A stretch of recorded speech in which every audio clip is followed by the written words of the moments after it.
Davvero molti i casi di furti in abitazione avvenuti nel Sorano e nei comuni limitrofi, verificatisi già nella scorsa estate in zona La Selva di Sora e Isola del Liri e che ora continuano a interessare i cittadini giustamente preoccupati della zona Ponte Olmo, Pozzo Pantano e Via Vicenne.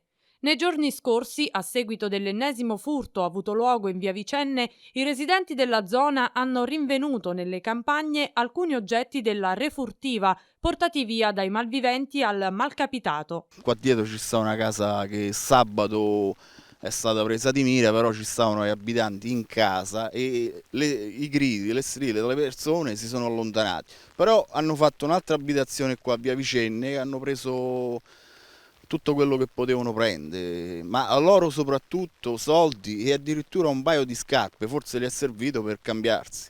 La rifurtiva è stata trovata a 300 metri da qui, questa è la zona che loro usano come via di fuga. Se potete notare, qui c'è la ferrovia, la Sora Vezzano, Vezzano Roccasecca e purtroppo qua ogni penso 300-400 metri ci sono le cunette di scolo dell'acqua e noi abbiamo ritrovato il materiale là che ieri è stato riconsegnato alle persone di cui è stato rubato sabato. Stiamo facendo delle ronde, io sono il responsabile volontario della chiesa qua a due passi della Madre del Buon Consiglio, però la gente è disperata e vuole più sorveglianza, però purtroppo i carabinieri, la polizia stanno facendo pure tanto.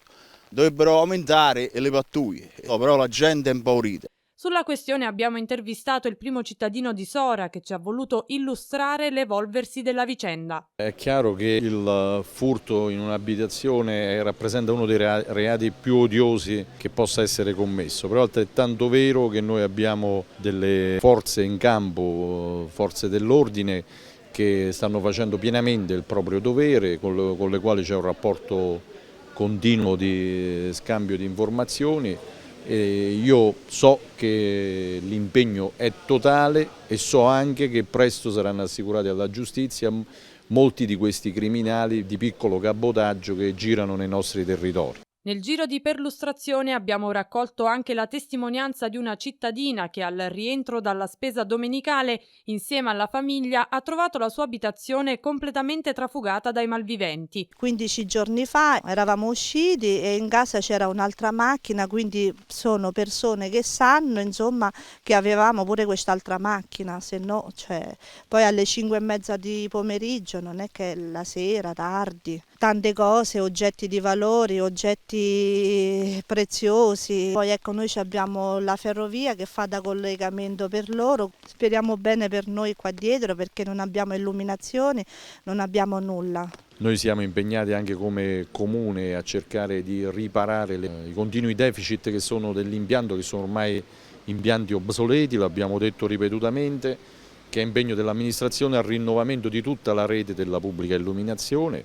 Abbiamo trovato un progetto insostenibile che purtroppo e stiamo procedendo all'annullamento, che non è cosa semplice, è un progetto impegnativo che invece oggi attraverso le convenzioni Consip e i sistemi che la pubblica amministrazione concede sono notevolmente più vantaggiosi per l'ente e per la comunità in termini sia di risparmio energetico che di efficientamento luminoso. È nostra intenzione proseguire su quella strada che era la strada maestra che qualcuno prima di noi non ha voluto purtroppo seguire e che avrebbe portato un grande beneficio a vantaggio della comunità.